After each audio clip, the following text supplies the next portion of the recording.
Salman F Rahman ও আনিসুল হক 10 দিন করে রিমান্ডে। শুনানি ঘিরে আসবে নজিরবিহীন নিরাপত্তা। আসামি পক্ষে ছিলেন না কোনো আইনজীবী। মামলার তদন্তের স্বার্থে 10 দিনের রিমান্ড চেয়েছিল, মাননীয় আদালত 10 দিন মঞ্জুর করেছে। শেখ হাসিনার বিরুদ্ধে আন্তর্জাতিক অপরাধ ট্রাইব্যুনালে গণহত্যার অভিযোগ গ্রহণ। গুমের ঘটনায় সাবেক প্রধানমন্ত্রী সহ 26 জনের নামে ভুক্তভোগীর মামলা। নির্যাতন করে, ইলেকট্রিক শক দেয়। আমার যাদেরকে এখানে আসামি করা হয়েছে তারা এখন পলাতক আসামি হিসেবে গণ্য হবেন। ইন্টারন্যাশনাল ক্রাইম ট্রাইব্যুনাল অ্যাক্ট আছে, সেই আইনে হত্যাকাণ্ডের সাথে জড়িত ব্যক্তিরা তাদের সকলকে বিচারের আওতায় আনা সম্ভব। দেখছিলেন প্রধান শিরোনাম। রাতের সময় সঙ্গে আছি আমি কামরুজ্জামান মামুন। এবার অন্যান্য শীর্ষ সংবাদ। 4 দফা দাবিতে শাহবাগ থেকে ধানমন্ডি বৈষম্য বিরোধী ছাত্র আন্দোলনের র্যালি। পাল্টা অভ্যুত্থানের চেষ্টা করলে জবাব দেওয়ার হুঁশিয়ারি সমন্বয়কদের। আওয়ামী লীগ মুক্তিযোদ্ধাদের ভাবমূর্তিও ক্ষুণ্ণ করেছে। স্মৃতিসৌধে শ্রদ্ধা জানিয়ে উপদেষ্টা ফারুকী আজম। প্রকৃত মুক্তিযোদ্ধাদের মতামত নেবে অন্তর্বর্তী সরকার। অর্থ পাচারকারীদের শান্তিতে ঘুমাতে দেয়া হবে না, প্রথম কর্মদিবসে হুঁশিয়ারি দিলেন নবনিযুক্ত গভর্নর। সাপ্লাই চেইন ঠিক রাখার নির্দেশ অর্থ উপদেষ্টার। হাইকমিশনার ও রাষ্ট্রদূতের সঙ্গে পররাষ্ট্র উপদেষ্টার বৈঠক। অন্তর্বর্তী সরকারের সঙ্গে কাজ করতে আগ্রহী ভারত, চীন। তিস্তার পানি ন্যায্যতা নিশ্চিতের আহ্বান। এবং রংপুরে আবু সাইদের বাড়িতে বিএনপি মহাসচিব মির্জা ফখরুল ইসলাম আলমগীর খোঁজ খবর নিলেন পরিবারের। বললেন, দুর্নীতি ও দুঃশাসনের কারণেই আওয়ামী লীগের পতন হয়েছে।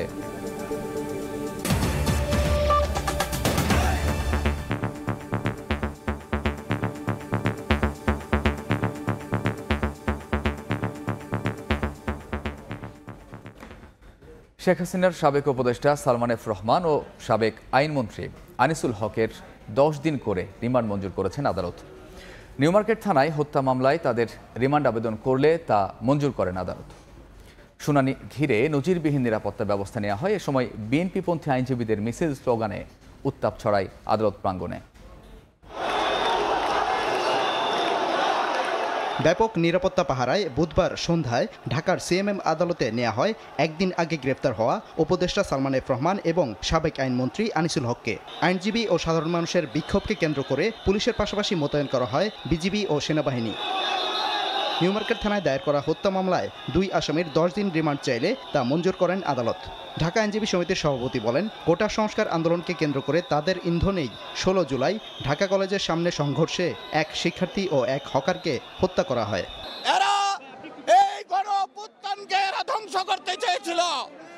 এরা দেশের শত্রু, এরা জাতির শত্রু, এরা শিশু কিশোরের রক্তের উপরে দাঁড়িয়ে দেশ শাসন করতে চেয়েছিল। সালমান এফ রহমান ও আনিসুল হককে এজলাস কক্ষ থেকে বের করে আনার সময় বিক্ষুব্ধ আইনজীবী ও জনতার তোপের মুখে হিমশিম খেতে হয় আইন শৃঙ্খলা রক্ষা বাহিনীকে। গত 15 বছর দেশ পরিচালনা করেছে, মানুষের ভোট অধিকার হরণ করেছে। এই আসামিরা অন্যায়ভাবে দেশের মানুষের উপরে জুলুম করেছে এবং আদালত সর্বশেষ 10 দিনের রিমান্ড মঞ্জুর করে।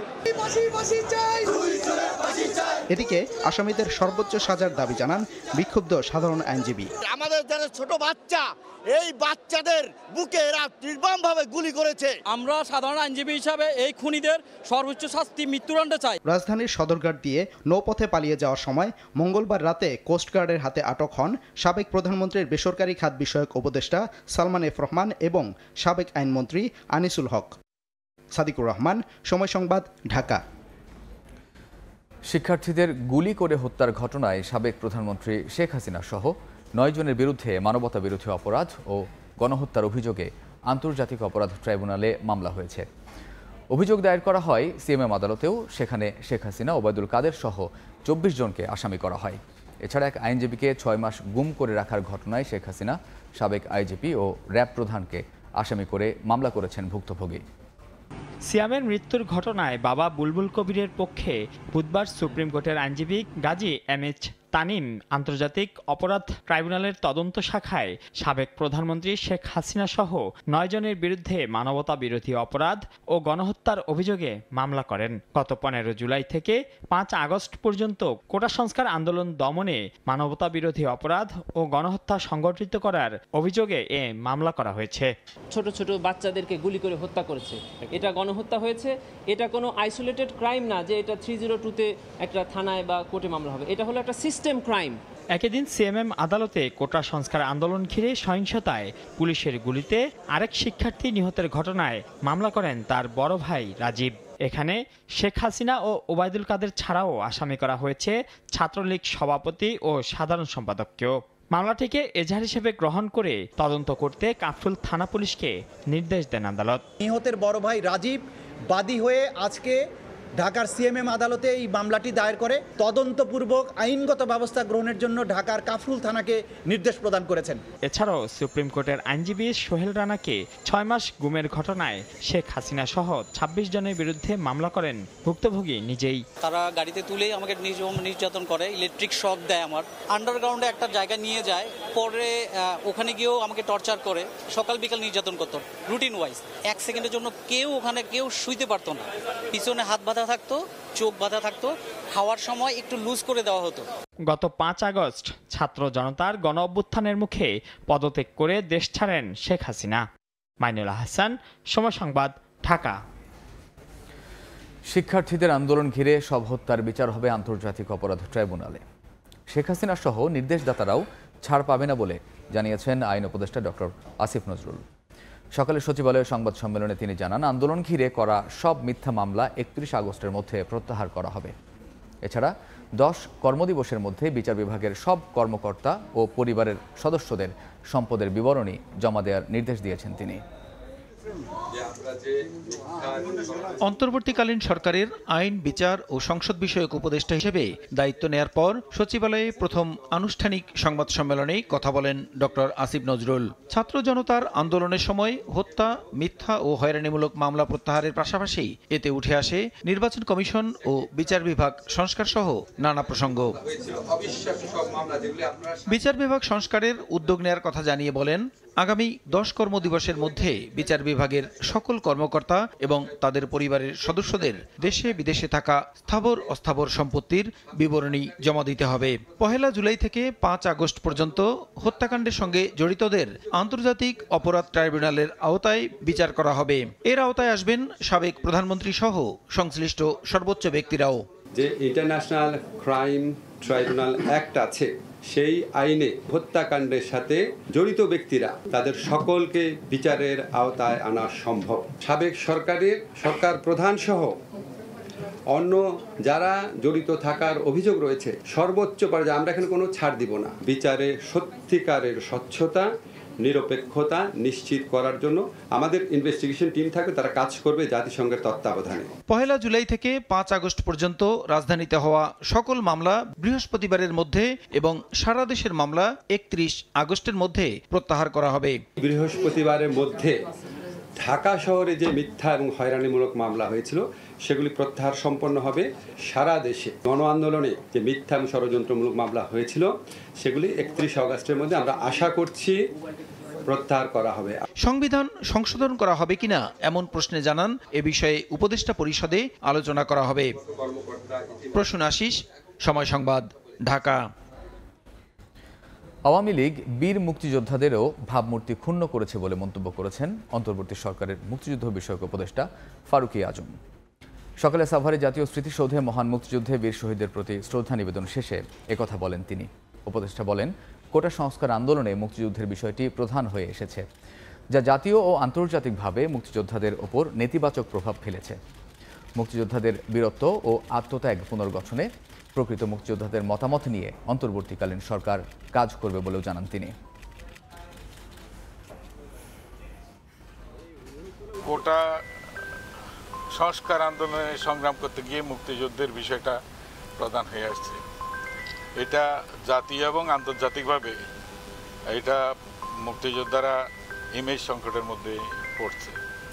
এটা একটা সুবিধাভোগী শ্রেণী হিসাবে মুক্তিযোদ্ধাদেরকে চিত্রিত করছে। বিগত স্বৈরাচারী ব্যবস্থা।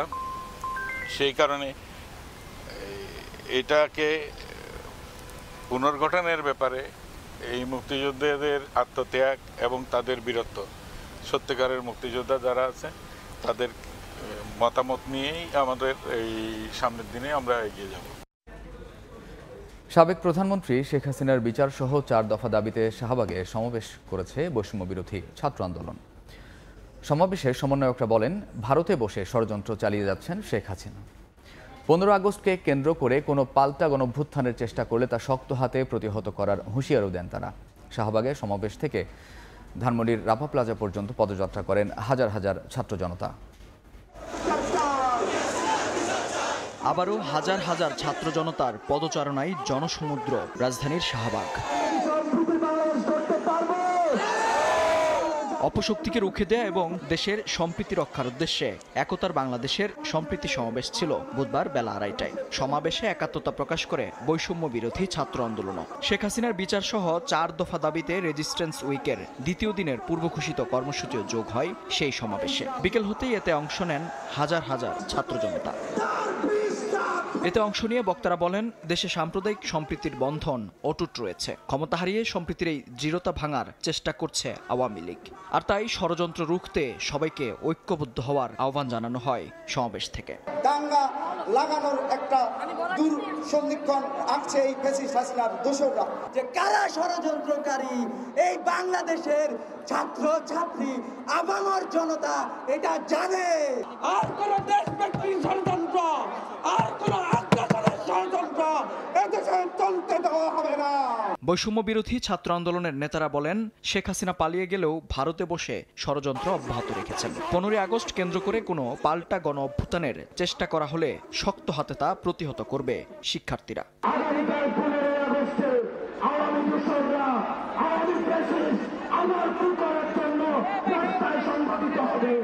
আমরা স্পষ্ট করে বলে দিতে চাই, যদি যেখান থেকেই হোক পাল্টা গণ অভ্যুত্থানের চেষ্টা করে থাকেন, তাহলে আপনাদের গায়ে বাড়া জানাজা পড়ার লোক খুঁজে পাবেন না। সমাবেশ শেষে শাহবাগ থেকে ধানমন্ডি পর্যন্ত পদযাত্রায় অংশ নেন শিক্ষার্থীরা। মিছিলটি রাপা প্লাজার সামনে পৌঁছালে নিহতদের স্মরণে 1 মিনিট নীরবতা পালন করার পাশাপাশি অবস্থান কর্মসূচি পালন করেন তারা। মেহেদী হাসান, সময় সংবাদ, ঢাকা। রাতের সময় আরও থাকছে। প্রায় 1 মাস পর খুলল দেশের সব প্রাথমিক বিদ্যালয়। শিশুদের কলকাকলিত মুখর প্রাঙ্গণ, সহপাঠীদের উচ্ছ্বাস, ক্লাসে ফিরতে পেরে খুশি শিক্ষকরাও। হাইকমিশনার ও রাষ্ট্রদূতদের সঙ্গে বৈঠক করেছেন পররাষ্ট্র উপদেষ্টা তৌহিদ হোসেন। এ সময় অন্তর্বর্তীকালীন সরকারের সঙ্গে কাজ করার গভীর ইচ্ছা প্রকাশ করেছে ভারত ও চীন। এদিকে তিস্তার পানির ন্যায্যতা নিশ্চিতে ভারতের প্রতি আহ্বান জানিয়েছেন পররাষ্ট্র উপদেষ্টা। পররাষ্ট্র বিষয়ক উপদেষ্টাকে নতুন দায়িত্বের জন্য অভিনন্দন জানিয়েছেন বিভিন্ন দেশের প্রতিনিধিরা। বুধবার সকালে পররাষ্ট্র মন্ত্রণালয়ে উপদেষ্টাকে নিজ দেশের পক্ষ থেকে শুভেচ্ছা জানান ভারতীয় হাইকমিশনার ও চীনের রাষ্ট্রদূত। এ সময় অন্তর্বর্তীকালীন সরকারের সঙ্গে কাজ করতে ও বাংলাদেশের সঙ্গে সম্পর্ক উন্নয়নের কথা জানান তারা। Conveyed our intention to engage with the new government to ensure that our partnership benefits the common people in both our countries. Any discussion regarding Sheikh There was no specific agenda for the discussion. China strictly follow the principle of non-interference in other countries' internal affairs.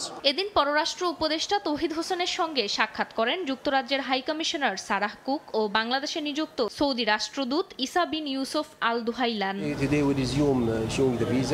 এদিন ইউরোপীয় ইউনিয়নের Charles the affairs burnt স্পেনিয়ার বলেন, পলাতক কোনো নেতাকে রাজনৈতিক আশ্রয়ের সিদ্ধান্ত নেবে সদস্য রাষ্ট্রগুলো। এক্ষেত্রে ইইউর কোনো অবস্থান নেই। European Union doesn't have any consular power, so I think this is up to member states to answer. পরে সংবাদ সম্মেলনে পররাষ্ট্র উপদেষ্টা বলেন, ক্ষমতায় যেই আসুক না কেন সব দেশের সঙ্গে দ্বিপাক্ষিক সম্পর্কে তার কোনো প্রভাব পড়বে না। সবাইকেই বলেছি যে এটা একটা সাময়িক পরিস্থিতি, এটা স্টেবিলাইজ করবে, বাংলাদেশের সম্ভাবনা অপার অসীম। আমাদের সাথে তোমাদের যে সম্পর্ক এবং যে ইন্টারাকশন সেটাকে তোমরা বজায় রাখো, তোমরাও বেনিফিটেড হবে, আমাদের জনসাধারণ বেনিফিটেড। এ সময় তিনি আরো বলেন, ভারত থেকে শেখ হাসিনার বক্তব্য অন্তর্বর্তী সরকারের জন্য স্বস্তির নয়। পররাষ্ট্র মন্ত্রণালয় এই ব্যাপারে কিছু করার নেই, আসলে এটা হলো দুটো মন্ত্রণালয়ের কাজ। ফারজানা আক্তার, সময় সংবাদ, ঢাকা।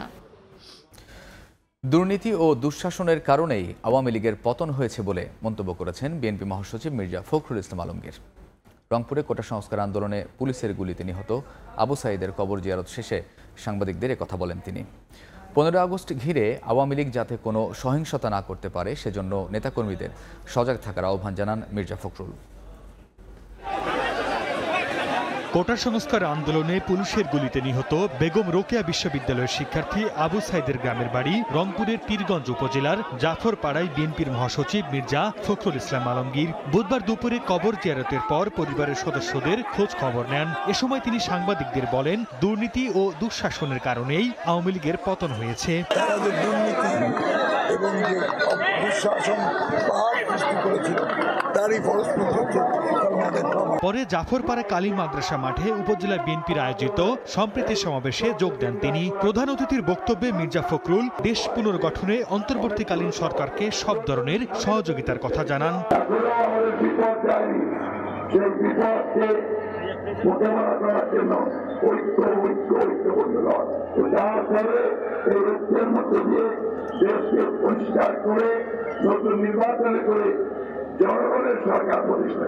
এর আগে সকালে নীলফামারী সৈয়দপুরে উপজেলা বিএনপির কার্যালয়ে নেতাকর্মীদের সঙ্গে কথা বলেন বিএনপির মহাসচিব। 15 আগস্ট ঘিরে আওয়ামী লীগ যাতে কোনো সহিংসতা করতে না পারে সেজন্য সর্বশক্তি দিয়ে সবাইকে প্রতিহত করার আহ্বান জানান তিনি। সর্দার মোহাম্মদ আরিফ, সময় সংবাদ। সময় টেলিভিশন 7 দিন বন্ধের বিষয়ে কোনো আদেশ দেননি হাইকোর্ট। এ বিষয়ে পরবর্তী শুনানির জন্য 22 আগস্ট দিন ধার্য করা হয়েছে। বিচারাধীন বিষয় হওয়ায় সময় টেলিভিশনের সম্প্রচার বন্ধ করা যাবে না বলেও জানিয়েছেন টেলিভিশনের ব্যবস্থাপনা পরিচালকের আইনজীবী ব্যারিস্টার মাহবুবউদ্দিন খোকন। সময় টেলিভিশনের তাদের যে আভ্যন্তরীণ শেয়ার হোল্ডারদের মধ্যে যে রেজুলেশন তারা করেছিল মেরিন ইন্ডিয়া রেটকে তারা রিমুভ করার জন্য, এবং তার ফাংশনিং আরেকজন মেরিন ইন্ডিয়া করেছে, সেটা ইলিগাল। ইন দ্য সেন্স হলো এটা কী কারণ ইলিগাল, ওদের আর্টিকেল সাবস্টিটিউশনে বলা আছে গ্রুপ এ গ্রুপ বি। এটা হলো গ্রুপ এ হলো প্রমোটার, যারা promoter director shareholders. Group B হলো যারা সাবসিকুয়েন্ট পারচেজার, যারা পরবর্তীতে যারা কিনেছে। তো সিটি গ্রুপ যেটা, সেটা তাদের বলছে তাদের 45টা অর্গানাইজেশনে ভাঙচুর হবে, এই জন্য তারা এটা বন্ধ করে দিতে চায়, এই জন্য তারা এই সিদ্ধান্ত নিচ্ছে। আমরা চ্যালেঞ্জ করেছি, জোবাই সাহেব ওনাদের one of the shareholders, সে এ গ্রুপ ম্যানেজিং ডাইরেক্টর, সে এ গ্রুপের শেয়ার হোল্ডার, চ্যালেঞ্জ করেছে। প্রথম হলো যে প্রপার নোটিশ দেওয়া হয়নি, দ্বিতীয় হলো যে তাকে ইনফর্ম করছে 3 ঘন্টা আগে, থার্ড হলো যে স্পষ্ট বলা আছে আর্টিকেলস অফ অ্যাসোসিয়েশনে যে এই কোম্পানির একজন এ গ্রুপ থেকে ম্যানেজিং ডাইরেক্টর, বি গ্রুপ থেকে চেয়ারম্যান থাকবে, আবার যদি চেঞ্জ হয়, যদি মানে আবার এ গ্রুপ থেকে চেয়ারম্যান হলে বি গ্রুপ থেকে ম্যানেজিং ডাইরেক্টর হবে, এই বাই রোটেশন হবে। তো তারা যেটা করছে অ্যামালগেমেট করে ফেলছে, ভায়োলেশন অফ দ্য তাদের আর্টিকেলস মেমোরেন্ডাম। তারা বি গ্রুপ থেকে চেয়ারম্যান ও ম্যানেজার নিয়োগ করছে, সেটা তাদের আর্টিকেল ভায়োলেশন। কোর্ট উভয়পক্ষে শুনেছে, শুনে কোর্ট অ্যাডমিশন করেছে। যেহেতু সাবজুডিস ম্যাটার অ্যাডমিশন হয়ে গেছে, ডেট ফিক্স করছে, বিচারাধীন বিষয়, শুধু সময় টিভি চলতে কোনো বাধা নাই, এটা বন্ধ থাকবে। ওনারা যেটা বলেছেন এরকম কোনো অর্ডার এই আদালতে দেয়নি। প্রায় 1 মাস বন্ধ থাকার পর সারা দেশে খুলেছে প্রাথমিক বিদ্যালয়। ক্লাসে ফিরে উচ্ছ্বসিত ক্ষুদে শিক্ষার্থীরা। বিদ্যালয় কর্তৃপক্ষ বলছে সিলেবাস শেষ করতে প্রয়োজনীয় সব পদক্ষেপ নেওয়া হয়েছে। চিরচেনা রূপে ফিরেছে স্কুলগুলো। শ্রেণীকক্ষে পড়ালেখার পাশাপাশি শিশুদের কলকাকলি আর খেলাধুলায় মুখর প্রাঙ্গণ। দীর্ঘ প্রায় 1 মাস বন্ধ ছিল স্কুলগুলো। বাড়িতে বসে অনেকটা অধৈর্য হয়ে পড়েন শিক্ষার্থীরা। অবশেষে সহপাঠীদের সঙ্গে আবারও শ্রেণীকক্ষে ক্লাস করতে পেরে খুশি শিক্ষার্থীরা। এতদিন বাসায় বসেছিলাম, ভালো লাগে না। স্কুল এখন সব বন্ধুদের সাথে দেখা করতে পারছি, খেলা করতে পারি। আমরা ক্লাসের ফাঁকে ফাঁকে আনন্দ করছি। এতদিন আমাদের স্কুল বন্ধ ছিল, আমরা বন্দি ছিলাম। তবে শিক্ষার্থীদের সিলেবাস শেষ হওয়া নিয়ে দুশ্চিন্তায় অভিভাবকরা, চান শিশুদের নিরাপত্তাও। বাচ্চাদের লেখাপড়া হচ্ছে না, একটা কেমন জানি লাগতো। আমাদের বাচ্চা কাচ্চারা নিরাপদে স্কুলে আসুক। যদিও শিক্ষকরা বলছেন দীর্ঘদিনের বিরতিতে পাঠদানে তেমন একটা প্রভাব পড়বে না। আশা করব যে আমরা খুব সহসাই শিক্ষণ ঘাটতিটা দূর করতে এবং বাচ্চাদের উপস্থিতি যেন আরো বাড়ে। অভিভাবকদের বলবো নির্ভয়ে স্কুলে পাঠান। আনুষ্ঠানিকভাবে বিদ্যালয় খুলেছে, এই জন্য শিক্ষার্থীদের মধ্যে একটা চাঞ্চল্য পরিবেশ ফিরে এসেছে। গত 17 জুলাই থেকে শিক্ষার্থীদের নিরাপত্তার কথা বিবেচনা করে প্রাথমিক বিদ্যালয় অনির্দিষ্টকালের জন্য বন্ধ ঘোষণা করা হয়। ফাহরি ফারজানা, সময় সংবাদ। রাজধানীতে পুরোদমে শুরু হয়েছে ট্রাফিক পুলিশের কার্যক্রম। যানজট নিরসন ও সড়কে শৃঙ্খলা ফেরাতে কাজ করছেন তারা। তাদের সহযোগিতায় দিনভর সড়কে ছিল বিভিন্ন স্বেচ্ছাসেবী সংগঠন ও শিক্ষার্থীরা। রাজধানীতে সড়কে শৃঙ্খলার সংকট কাটিয়ে ধীরে ধীরে ঘুরে দাঁড়াচ্ছে ট্রাফিক বিভাগ। সব মোড়ে ও গুরুত্বপূর্ণ স্থানে পুরোদমে কাজ করছেন ট্রাফিক পুলিশ। বুধবার কর্মদিবসে বেলা বাড়ার সাথে সাথে বাড়তে থাকে যানবাহনের চাপ। যানজটে নাকাল না হলেও বাইরে বের হওয়াদের থামতে হয় প্রতিটি সিগন্যালে। এদিন বেশ নির্বিঘ্নে দায়িত্ব পালন করেছেন ট্রাফিক পুলিশের সদস্যরা। সড়কে গত কয়েকদিনের তুলনায় এদিন শিক্ষার্থী উপস্থিতি ছিল কম। ট্রাফিক পুলিশের সহযোগিতায় দায়িত্ব পালন করেছেন রেড ক্রিসেন্ট সোসাইটি সহ অন্যান্য সংগঠনের সদস্যরা। শুরুর দিকে আমরা 19টা স্পট নিয়ে কাজ শুরু করছিলাম, তো আস্তে আস্তে প্রয়োজন মোতাবেক এখন আমরা কমায় নিয়ে আসছি এগুলো। শুধু ভার্সিটির স্টুডেন্টদের এখানে পারমিশন দেওয়া হয়েছে, তো আমাদের পাশাপাশি কিছু ভার্সিটির স্টুডেন্টরা এখনো কাজ করছে। যেহেতু আমরা স্টুডেন্ট, আমরা সারা জীবন বসে থাকতে পারবো না।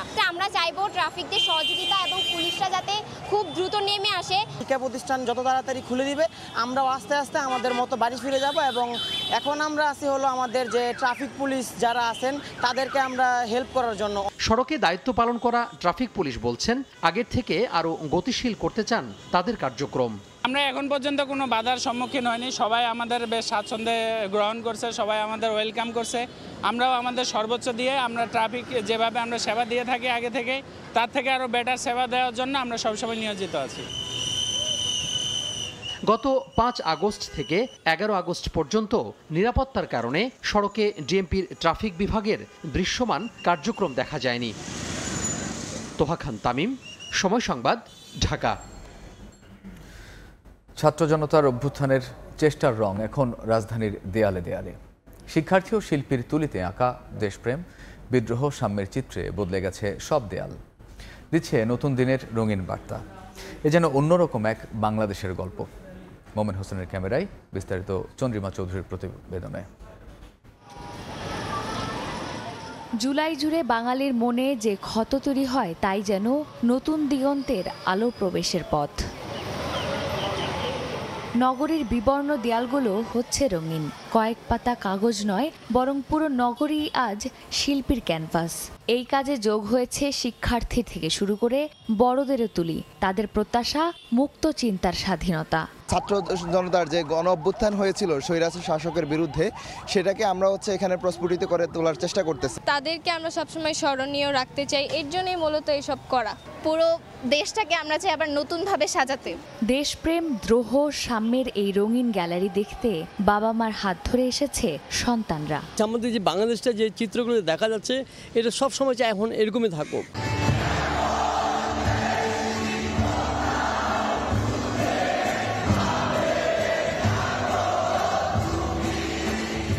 এমন দেশটি কোথাও খুঁজে পাবে না কো তুমি, সকল দেশের রানী সেজে আমার জন্মভূমি। দেশের প্রতি পরম মমতার এই সুরেই আজ দেশ সাজুক নবরূপে, সাক্ষী থাক নগরীর সব দেয়াল। চন্দ্রিমা চৌধুরী, সময়ের সংবাদ, ঢাকা। বাংলাদেশে আওয়ামী লীগের রাজনীতি নিষিদ্ধের দাবি জানিয়েছেন গণ অধিকার পরিষদের সভাপতি নুরুল হক নূর। দুপুরে স্বরাষ্ট্র উপদেষ্টার সঙ্গে সচিবালয়ে বৈঠকের পর গণ অধিকার পরিষদের পক্ষ থেকে এমন দাবি করা হয়। শাসক জনগণের উপরে গণহত্যা চালিয়ে বিদেশি আর্মি ইন্টারভেনশন করে ক্ষমতায় থাকতে চায় তার মতো দেশদ্রোহী প্রধানমন্ত্রী এবং সেই ফ্যাসিস্ট রাজনৈতিক দল বাংলাদেশে কোনোভাবেই রাজনীতি করতে পারে না। আপনারা যদি কারো উস্কানিতে রাস্তায় নেমে কোনো ধরনের নৈরাজ্য এবং বিশৃঙ্খলা করেন, শেখ হাসিনা তো পালাতে পারছে, আপনারা কিন্তু পালাতে পারবেন না। একদিকে আইন শৃঙ্খলা বাহিনী, একদিকে সেনাবাহিনী, একদিকে আমরা জনগণ, বিপ্লবী ছাত্র জনতা। কাজেই কোনো ধরনের নৈরাজ্য করার দুঃসাহস আপনারা দেখাবেন না। এবার বিমানবন্দরের অনিয়ম দুর্নীতি রুখতে এবং রেমিটেন্স যোদ্ধাদের হয়রানি বন্ধের তাগিদে মাঠে নেমেছে বৈষম্য বিরোধী ছাত্র আন্দোলনের শিক্ষার্থীরা। বুধবার 9টি সমস্যা চিহ্নিত করে বিমানবন্দর কর্তৃপক্ষের সঙ্গে আলোচনায় বসেন তারা। আলোচনা শেষে হযরত শাহজালাল আন্তর্জাতিক বিমানবন্দরের নতুন নির্বাহী পরিচালক শিক্ষার্থীদের সঙ্গে নিয়ে কাজ করার আশা ব্যক্ত করেন। রাষ্ট্র সংস্কারের প্রত্যয়ে বদ্ধপরিকর শিক্ষার্থীরা এবার পৌঁছেছে বিমানবন্দরে। তারা চায় নিয়ম নীতির সংস্কার। বিমানবন্দরের অনিয়ম দুর্নীতি দূর করে রেমিটেন্স যোদ্ধাদের হয়রানি বন্ধের দাবিতে বুধবার 9টি সমস্যা চিহ্নিত করে বিমানবন্দর কর্তৃপক্ষের সঙ্গে আলোচনায় বসেন শিক্ষার্থীরা। এয়ারপোর্টে প্রবাসীদের সঙ্গে দায়িত্বপ্রাপ্ত কর্মকর্তা ও কর্মচারীদের খারাপ ব্যবহার প্রায়ই ঘটে থাকে। বিমানবন্দরে ইমিগ্রেশন ও অন্যান্য প্রক্রিয়ায় অযথা বিলম্ব করা হয়। সমস্যা চিহ্নিত করে তুলে ধরেন প্রবাসীদের সঙ্গে ভালো ব্যবহার করা, লাগেজ নিয়ে হয়রানি দূর করা থেকে শুরু করে পুরো বিমানবন্দর এলাকায় ওয়াইফাই সেবা নিশ্চিত করা সহ বেশ কিছু সুপারিশ। বিমানবন্দরে ওয়াইফাই সুবিধা নিশ্চিত করা, অপেক্ষমান স্বজনদের জন্য বিশ্রাম ও থাকার উপযুক্ত পরিবেশ তৈরি করা এবং পণ্যের দাম নিয়ন্ত্রণে রাখা, এই বিষয়গুলোতেও বিশেষভাবে নজর দিতে হবে। দাবি পূরণে শিক্ষার্থীদের সঙ্গে নিয়ে কাজ করার আশা ব্যক্ত করেন হযরত শাহজালাল আন্তর্জাতিক বিমানবন্দরের নতুন নির্বাহী পরিচালক।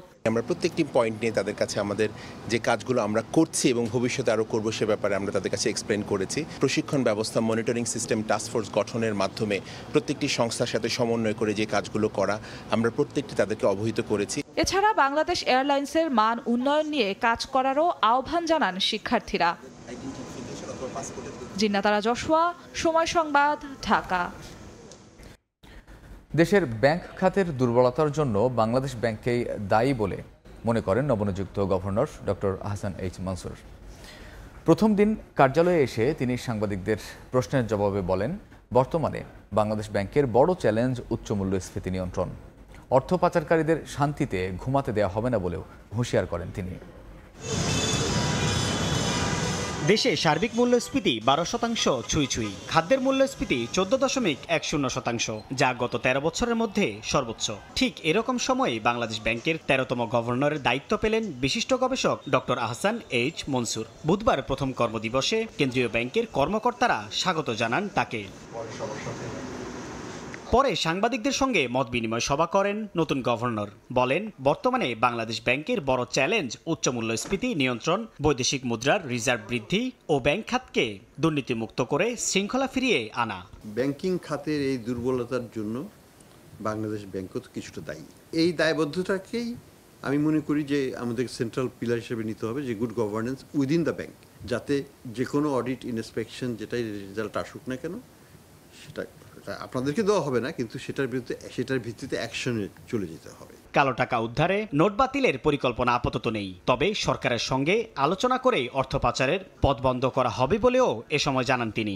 যে আন্তর্জাতিক সহায়তা নিয়ে অভ্যন্তরীণ আইনগত প্রসেসগুলোকে ফলো করে আমরা এমন একটা সিচুয়েশন করব যাতে যারা টাকা নিয়ে গেছেন তারা যেন একটু কষ্টে থাকে। এর আগে সচিবালয়ে অর্থ উপদেষ্টা সালেহ উদ্দিন আহমেদের সঙ্গে বৈঠক করেন নতুন গভর্নর। এ সময় অর্থের অপচয় রোধ ও ব্যয় সাশ্রয়ে মনোযোগী হওয়ার কথা জানান অর্থ উপদেষ্টা সালেহ উদ্দিন আহমেদ। যারা বিদেশ থেকে তারা ইনফ্লেশন রেটটা দেখে, তাই না, অনেক ব্যাপার প্রজেক্ট করে তারা কি করবে, কত মাস মূল্যস্ফীতি হবে, কত তাদের রিটার্ন হবে, নেট রিটার্ন। অতএব ব্যবসা বাণিজ্যের ব্যাপারে শুধু আন্তর্জাতিক দেশের ব্যবসা বাণিজ্য আর আন্তর্জাতিক ব্যবসা বাণিজ্য, অতএব এটা আমাদের একটা ফার্স্ট একটা খুব জরুরি পদক্ষেপ আমরা নিচ্ছি। এ সময় বাংলাদেশ ব্যাংকের গভর্নর জানান, বৈদেশিক মুদ্রা রিজার্ভের সংকট রাতারাতি যাবে না। সাইফুল ইসলাম, সময় সংবাদ, ঢাকা। দেশব্যাপী শেখ রাসেল ডিজিটাল ল্যাব প্রতিষ্ঠার নামে অর্থ লুটকারীদের বিচারের দাবি জানিয়েছে তত্ত্বাবধায়ক সরকারের সাবেক উপদেষ্টা রাশেদা কে চৌধুরী। আর্থিক খাতে আস্থা ফেরানোকে অন্তর্বর্তী সরকারের সবচেয়ে বড় চ্যালেঞ্জ হিসেবে দেখছে গবেষণা সংস্থা সিপিডি। আন্দোলনের মুখে হাসিনা সরকারের পতনের পর চলছে বৈষম্যহীন রাষ্ট্র গঠনের বহুমুখী কর্মকাণ্ড। এরই অংশ হিসেবে বুধবার সকালে রাজধানীর একটি হোটেলে অন্তর্বর্তী সরকারের চ্যালেঞ্জ উত্তরণের নাগরিক ভাবনার আয়োজন করে গবেষণা সংস্থা সিপিডি। শুরুতেই প্রশ্নের মুখে পড়ে আয় বৈষম্য দূর করার পথে ২০১৫ সালে এক লাফে সরকারি চাকরিজীবীদের বেতন প্রায় দ্বিগুণ করার যৌক্তিকতা। এই কমিশনের রিভাইজ করে ইফ রিকোয়ার্ড আমি বলবো সরকারি স্যালারি কমাতে হবে। এ সময় দেশব্যাপী শেখ রাসেল ডিজিটাল ল্যাব প্রতিষ্ঠান নামে অর্থ লুটকারীদের বিচারের দাবি তোলেন তত্ত্বাবধায়ক সরকারের সাবেক উপদেষ্টা রাশেদা কে চৌধুরী। শেখ রাসেল ডিজিটাল ল্যাবের পিছনে এগুলো আমাদের তথ্যগত দুর্নীতিগুলো আমাদের বের করা দরকার। দেশের গোয়েন্দা সংস্থা ব্যাপকভাবে দুর্নীতিগ্রস্ত দাবি করে আর্থিক খাত সংস্কারের আগে প্রশাসনিক ও রাজনৈতিক সংস্কারের পক্ষে যুক্তি দেন বৈষম্য বিরোধী আন্দোলনের সমন্বয়ক নুসরাত তাবাসসুম। চান বিচারহীনতার সংস্কৃতি থেকে বেরিয়ে আসুক দেশ। আমলাতান্ত্রিক জায়গা থেকে শুরু করে বিচার বিভাগ, শাসন বিভাগ, আইন বিভাগ, তাছাড়া অন্যান্য যতগুলো সেক্টর আছে বাংলাদেশ সবগুলো ধীরে ধীরে দুর্নীতি দ্বারা কলুষিত হয়ে গিয়েছে।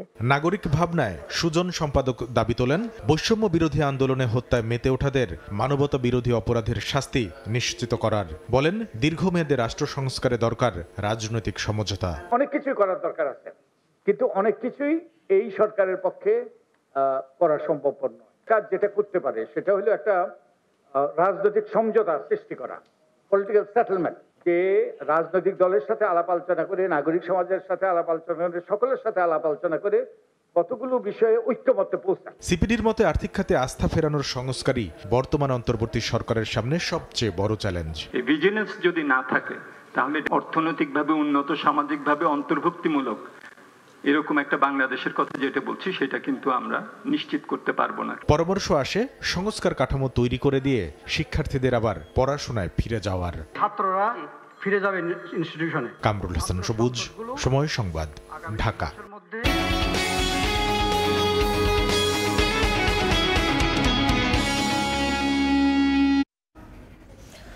নজিরবিহীন দুর্নীতি, অর্থ পাচার ও খেলাপি ঋণ নিয়ে ক্ষোভ ঝাড়লেন শীর্ষ ব্যবসায়ীরা। বললেন দলীয়করণের রাজনীতি কলুষিত করেছে দেশের অর্থনীতিকে। বিকেলে রাজধানীর একটি হোটেলে সংবাদ সম্মেলনে একথা বলেন ব্যবসায়ীরা। চলমান পরিস্থিতির কারণে নিরাপত্তা শঙ্কায় তৈরি পোশাক খাতের 20% অর্ডার বাতিল হয়েছে বলে জানান এফবিসিসিআইয়ের সাবেক সভাপতি একে আজাদ।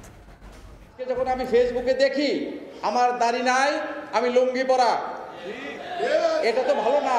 কারো মুখে আর্থিক খাতে লুটপাট, কারো মুখে টাকা পাচার, কেউ তুলে ধরেন দলবাজির চিত্র।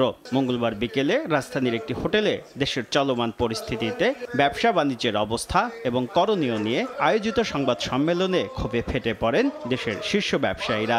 এই দেশ থেকে কোটি কোটি টাকা পাচার করা হয়েছে সরকারি আনুকূল্যে। 15 থেকে 30 টাকা হলো কেউ আল্লাহ তালি দিয়েছেন, গ্যাসের বিল কমার কথা বলেন নাই। ট্যাক্স ফাইলের সাথে অসামঞ্জস্য যে সম্পদগুলি থাকবে সেগুলো সরকারি কোষাগারে জমা করা হোক। পুলিশ সার্টিফিকেট নিতে 1.5 থেকে 2 কোটি টাকা নেওয়া হয়েছে। এই হারুন ব্যবসায়ীদের ক্ষোভের প্রেক্ষিতে মুষ্টিমেয় লোকের স্বার্থ রক্ষায় আর কোনো সরকারি প্রতিষ্ঠান বা আমলাতন্ত্রকে কাজ করতে দেওয়া হবে না বলে মন্তব্য করেন এফবিসিসিআইয়ের সাবেক সভাপতি আব্দুল আওয়াল মিন্টু। আমরা চাই যেই প্রতিষ্ঠানই হোক, যেগুলি মানুষের কল্যাণে প্রতিষ্ঠিত, মানুষের কল্যাণে কাজ করতে হবে। মুষ্টিমেয় লোকের জন্য কাজ করতে আর ভবিষ্যতে দেওয়া হবে না।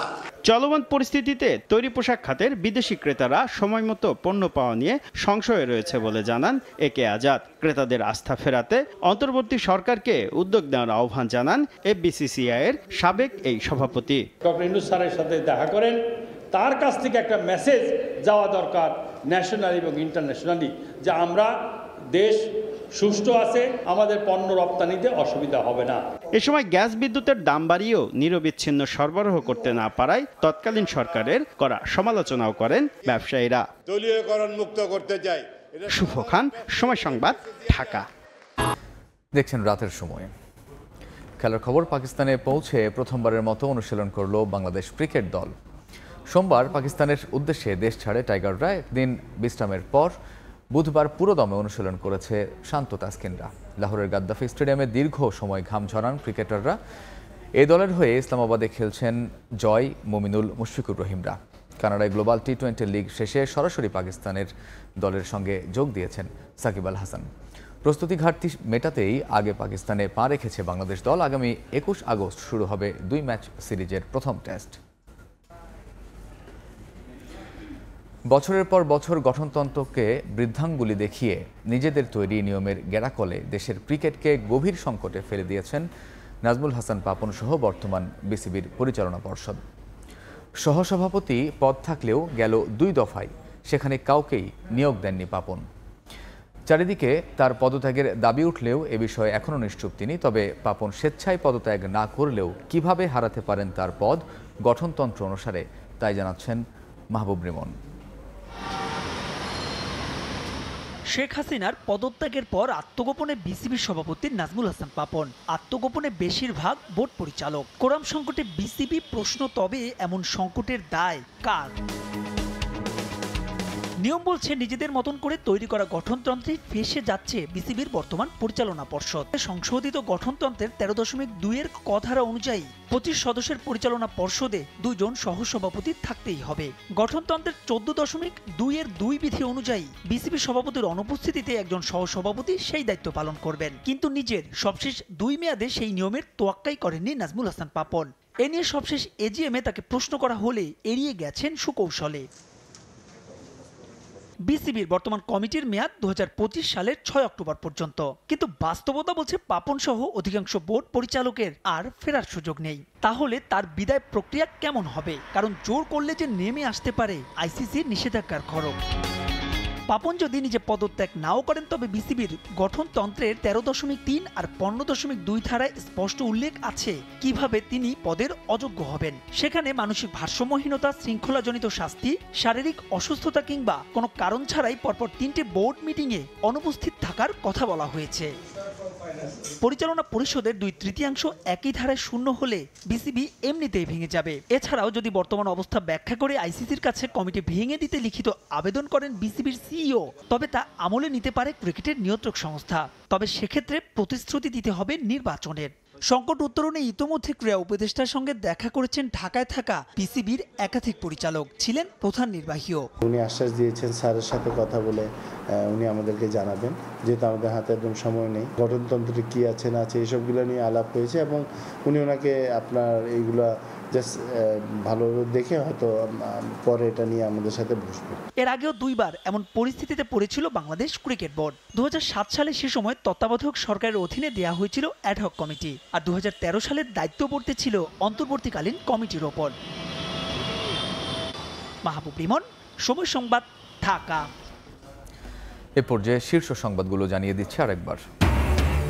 সালমান এফ রহমান ও আনিসুল হক 10 দিন করে রিমান্ডে, শুনানি ঘিরে আদালতে নজিরবিহীন নিরাপত্তা, আসামি পক্ষে ছিলেন না কোনো আইনজীবী, বিএনপিপন্থীদের মিছিল স্লোগান।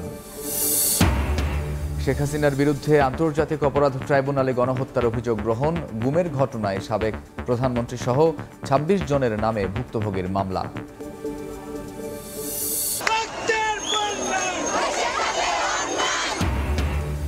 চার দফা দাবিতে শাহবাগ থেকে ধানমন্ডি বৈষম্য বিরোধী ছাত্র আন্দোলনের র্যালি, পাল্টা অভ্যুত্থানের চেষ্টা করলে জবাব দেওয়ার হুঁশিয়ারি সমন্বয়কদের।